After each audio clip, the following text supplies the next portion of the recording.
السلام عليكم طلاب.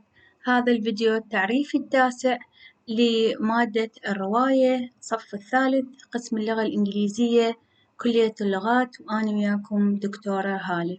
We reached where we need to discuss chapter 9, and the title of chapter 9 is Sissy's Progress. So one day Mr. Gradgren called Sissy because he noticed that she is not progressing in her learning for facts. So you need to ask yourself a couple of questions or two questions when you read this chapter.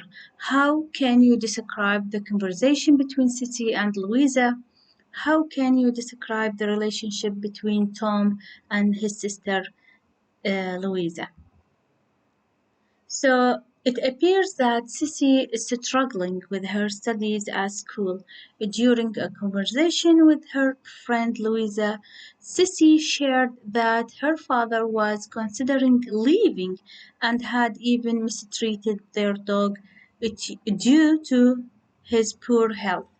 Despite these challenges, Sissy and Louisa have grown closer, with Louisa expressing sympathy and compassion for Sissy's difficult situation.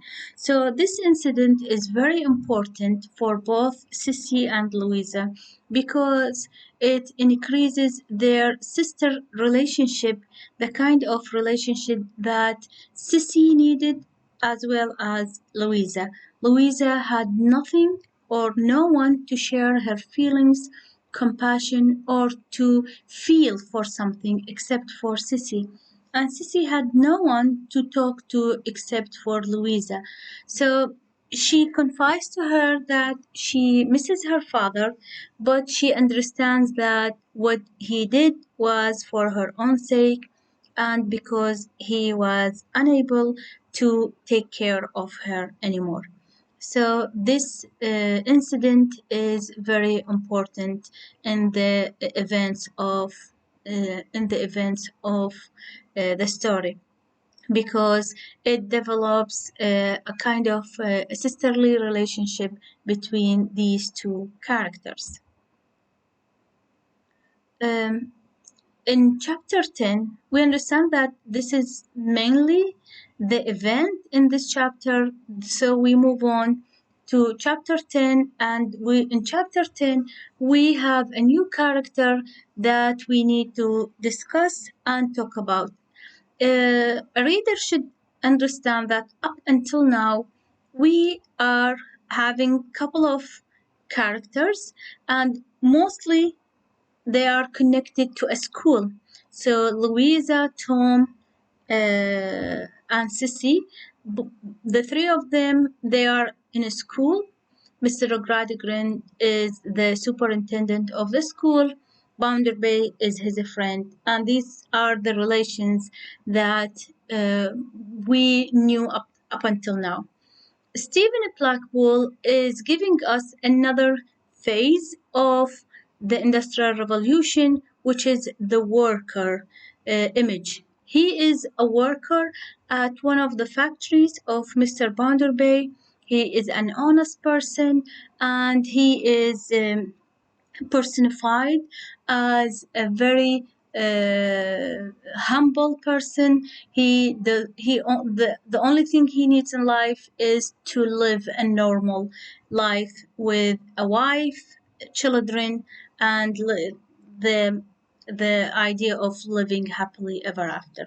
So here is Stephen Blackpool, and how is he described? What does the expression the hands mean? Who is Rachel? Who is the woman inside Stephen's room? So we understand that old Stephen is a power loom weaver in the factory of Bounderby. Old Stephen because people call him Old Stephen, not because he's old, but because he used to work in the factory for a long time, that he looks like an old person now. Though his age is 40, he looks older because of his hard work. He is projected as not so intelligent and has no role in any worker movement that might take place to better the conditions of the workers. Despite that, he is respected by everyone because of his integrity. So he is an honest person, and everyone likes him because he does not want to do any trouble. He is good and kind to all the people, but he has a kind of a mischievous thing in his life, which is his wife. In Stephen's life, there are two women. So we understand that there are two women. His wife, who he describes as a drunken woman and refers to as a creature. He does not even consider her as a human being because she treats him in a very bad way, as she often sells the furniture of their house when she returns and then runs away. So she runs away from him, and whenever she comes back, she sells everything in the house and then takes money from him and run away again. So this has become a frustrating pattern for Stephen, and he desires a way out of his marriage. He wants